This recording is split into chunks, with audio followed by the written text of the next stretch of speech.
Hello and welcome to HealthCast. I'm Sylvia Oakland, a staff writer with GovCIO Media and Research, and I'm here with Jacques Reifman. Thank you so much for being here. My pleasure. And we're going to learn more about how AI is transforming healthcare for the warfighter. And we're going to be talking about APPRAISE. It received FDA approval in 2024, and your work, Jacques, was featured in a top New England journal. And I was wondering if you could walk us through what APPRAISE is and what that FDA approval process looked like. Yeah, absolutely. This is a very exciting technology. We have developed this AI-enabled decision support system, which was designed to help combat medics triage combat casualties near the point of injury for hemorrhage risk. And the reason we're so excited about that, and because it's such a big milestone for the department, is because hemorrhage is the leading cause of preventable death on the battlefield. More than 90% of the service members who died on the battlefield before ever reaching a medical treatment facility die of uncontrolled bleeding. So what APPRAISE does is that looks at patterns in the vital signs of the casualty, patterns of heart rate and blood pressure, and then makes a determination if that casualty is at low risk for hemorrhage or high risk for hemorrhage, so the medic can prioritize both care and evacuation. And as you said, this was the first AI-enabled software as a medical device ever cleared by the FDA from the Department of War, and also is the first device cleared by the FDA to stratify hemorrhage risk in trauma casualties. Wow, there are so many potentials with that after receiving that approval. And I want to pull on something that you said. You said the word pattern. And when I hear pattern, I think about what that leads to our data. Data is a pattern. It's a repeated pattern. And time again, especially in the federal space, we hear that data garbage analogy, garbage in, garbage out. But there can be limitations with data. So what are some solutions that you're looking at? Yeah, you're absolutely correct. In military medicine, the lack of sufficient data to train these very large AI algorithms is a key limitation.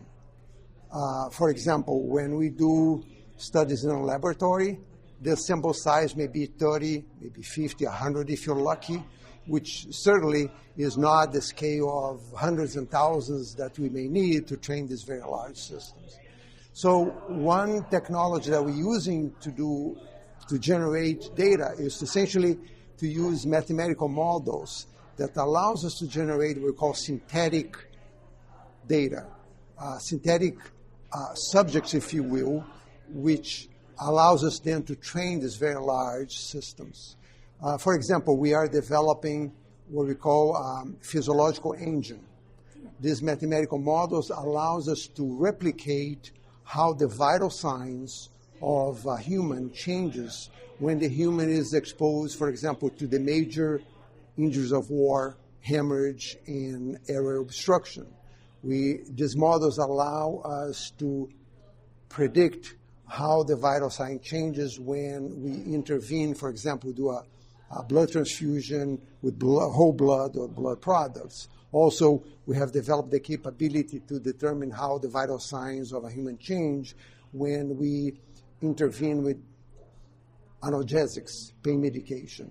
So these mathematical models then allows us to essentially generate synthetic data that mimics the response of a human, and then allows us to then generate large amounts of data.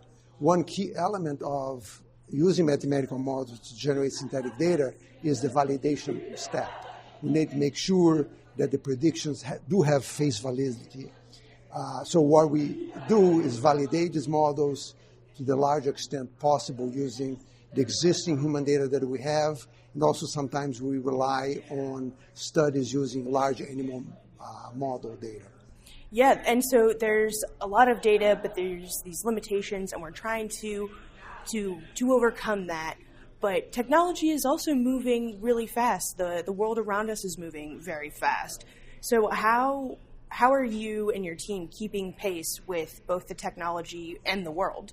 It is a challenge to be working these days in the predictive analytics and AI because, as you said, the technology is changing so fast. And we can only read so much and learn so much. I think that what we have learned over the years is that for us to really understand the capability of the technology or the limitation of the technology, you have to get your hands wet. So what we try to do is to identify problems where a given technology, emerging technology, is suitable for, and then we get our hands wet. We start applying those models to the problem, which allows us to really understand what kind of data do we really need, what kind of a frequency and accuracy in the data, as well as how to model the problem set to the AI algorithm that we have at hand. So in our team, what we've been doing to learn as much as we can from these emerging technologies is really doing the work, getting the hands wet in projects. So Jacques, thank you so much for joining me on HealthCast today. You're welcome.